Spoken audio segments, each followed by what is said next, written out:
వాల్మీకి రామాయణం మూడవ భాగం. రామాయణం ప్రారంభం చేస్తూ వాల్మీకి మహర్షి ఇలా అంటారు: పూర్వకాలంలో కోసల దేశమనే గొప్ప రాజ్యం ఉండేది. ఆ దేశ రాజధాని అయిన అయోధ్యని మనువు తన సంకల్ప బలంతో నిర్మించాడు. ఆ నగరం 12 యోజనముల పొడవు, 3 యోజనముల వెడల్పు ఉండేది. యోజనము అంటే 9 మైళ్ళు. ఆ నగరం మధ్యలో రాజప్రాసాదంలో దశరథ మహారాజు నివాసముండేవారు. ఆ నగరంలో రహదారులన్నీ విశాలంగా ఎప్పుడూ సుగంధ ధూపాలతో ఉండేవి. ధాన్యం, చెరుకులాంటి పంటలన్నీ బాగా పండేవి ఆ రాజ్యంలో. ఏ ఇంట్లోనూ కూడా అనవసరంగా ఉన్న నేలలేదు. అయోధ్య నగరంలో అందరూ చాలా సంతోషంగా ఉండేవాళ్లు. అందరూ ధర్మం తెలిసినవాళ్లే. ఎవడికి ఉన్నదానితో వాడు తృప్తిగా ఉండేవాళ్లు. అందరూ దానం చేసేవాళ్లు, సత్యమే పలికేవాళ్లు. అందరూ ఐశ్వర్యవంతులే. ఆవులు, గుర్రాలు, ఏనుగులతో ఆ నగరం శోభిల్లేది. చెవులకి కుండలములు లేనివాడు, కిరీటం లేనివాడు, మెడలో పూలహారం లేనివాడు, హస్తములకు ఆభరణములు లేనివాడు, దొంగతనం చేసేవాడు, నాస్తికుడైనవాడు ఆ అయోధ్య నగరంలో లేడు. దశరథ మహారాజుకి 8 ప్రధానమంత్రులు ఎప్పుడూ సహాయం చేసేవారు. వాళ్ళు దృష్టి, జయంతుడు, విజయుడు, సిద్ధార్థుడు, అర్ధసాధకుడు, అశోకుడు, మంత్రపాలకుడు, సుమంత్రుడు. వశిష్ఠుడు, వామదేవుడు ఎల్లప్పుడూ దశరథ మహారాజుకి సలహాలు ఇచ్చే ఋత్వికులు. ఇతరమైన బ్రాహ్మణులు, మంత్రులు కూడా ఉండేవారు. ఆ మంత్రులు అపారమైన విద్య కలిగినవాళ్లు, పనిచేయడం తెలిసినవాళ్లు, ఇంద్రియములను నిగ్రహించినవాళ్లు, శ్రీమంతులు, శాస్త్రము తెలిసినవాళ్లు, సావధాన చిత్తం కలిగినవాళ్లు. ఆ కోసల దేశంలో పరభార్య మీద వ్యామోహం ఉన్న వ్యక్తి ఒక్కడు కూడా లేడు. ఇన్ని ఉన్నా ఆ దశరథ మహారాజుకి ఒక బాధ ఉండేది. వంశోద్ధారకుడైన పుత్రుడు లేడనే బాధ ఉండేది. ఆయనకి అప్పటికీ 60,000 సంవత్సరాలు నిండిపోయాయి. ఆయనకి అశ్వమేధయాగం చెయ్యాలనే ఆలోచన వచ్చి వెంటనే సుమంత్రుణ్ణి పిలిచి ఋత్వికులైన వశిష్ఠుడు, వామదేవుడు మరియు ఇతర పురోహితుల్ని పిలవమని చెప్పాడు. అందరికీ తన ఆలోచన చెప్పాడు. అందరూ సరే అన్నారు. అశ్వమేధయాగానికి కావలసిన సంభారములన్నీ తెప్పించి సరయూ నదికి ఉత్తర తీరంలో యాగమంటపం నిర్మించారు. దశరథ మహారాజు దక్షిణ నాయకుడు. ఆయనకి 300కి పైగా భార్యలున్నారు. కాని పత్తులు మాత్రం కౌసల్య, సుమిత్ర, కైకేయి. తను యాగం మొదలు పెడుతున్నాడు కాబట్టి తన పత్నుల్ని దీక్ష స్వీకరించమన్నాడు. అంతఃపురంలోకి వెళుతున్న దశరథ మహారాజుతో సుమంత్రుడు ఇలా అన్నాడు: సనత్కుమారో భగవాన్ పూర్వం కథితవాన్ కథాం ఋషీనాం సన్నిధౌ రాజన్ తవ పుత్రాగమం ప్రతి. పూర్వకాలంలో ఒకసారి సనత్కుమారుడు ఋషులకిలా చెప్పాడు: ఇక్ష్వాకు వంశంలో జన్మించిన దశరథ మహారాజుకి కుమారులు లేక అశ్వమేధయాగం చేస్తాడు. ఆ యాగం వల్ల ఆయనకి 4 కుమారులు కలుగుతారు. కాని అశ్వమేధ యాగంతో పాటు పుత్రకామేష్టి యాగం కూడా చెయ్యాలి. ఈ 2 యాగాలని చెయ్యగలిగినవాడు ఋష్యశృంగుడు.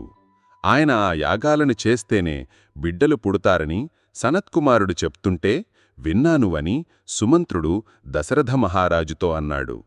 ఆ ఋష్యశృంగుడు పక్కనే ఉన్న అంగదేశంలో ఉన్నాడు. కాబట్టి మీరు వెళ్ళి ఆయన్ని తీసుకురండి అన్నాడు. అప్పుడు దశరథ మహారాజు, నాకు ఆ ఋష్యశృంగుడు గురించి వివరంగా చెప్పు అంటే సుమంత్రుడు ఇలా చెప్పసాగాడు: పూర్వకాలంలో విభండక మహర్షి చాలా కాలం తపస్సు చేసి స్నానం చేయడానికి ఒక సరస్సు దగ్గరికి వెళ్ళగా అక్కడ అలా వెళుతున్న ఊర్వశీని చూసేసరికి ఆయన రేతస్థానము నుండి కదిలిన వీర్యం సరోవరంలో పడింది.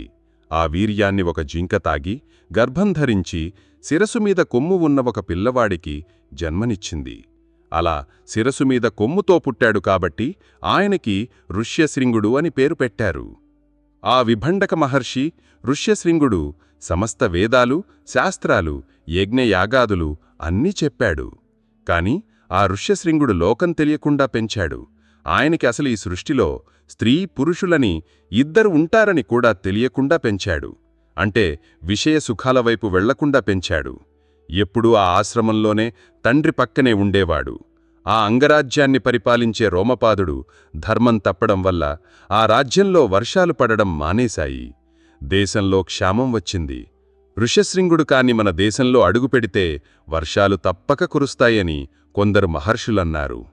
వెంటనే రాజు మంత్రుల్ని పిలిచి విషయం చెప్తే, ఋష్యశృంగుణ్ణి తీసుకురావటం మా వల్ల కాదు, ఏమి కోరికల్లేనివాడు మన రాజ్యానికి ఎందుకు వస్తాడు అన్నారు. ఎంతైనా మంత్రులు కనుక ఒక మాట అన్నారు.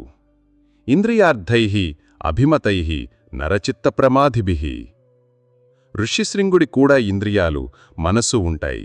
వాటికి ఇప్పటిదాకా రుచి తగలక విషయ సుఖాల వైపు రాలేదు. కాబట్టి అందంగా అలంకరించుకున్న కొంతమంది వేశ్యలని పంపిస్తే, విభండకుడు లేని సమయంలో వీళ్లు ఆ ఋష్యశృంగుడి మనసును ఆకర్షించి ప్రలోభపెడతారు. అప్పుడు ఆయనే వాళ్ల వెంట వస్తాడు అని మంత్రులు సలహా ఇచ్చారు.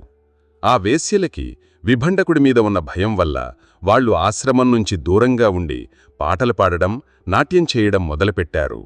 ఒకరోజు విభండకుడు లేని సమయంలో గానం విన్న ఋష్యశృంగుడు ఆ గానం వస్తున్న వైపు వెళ్లాడు.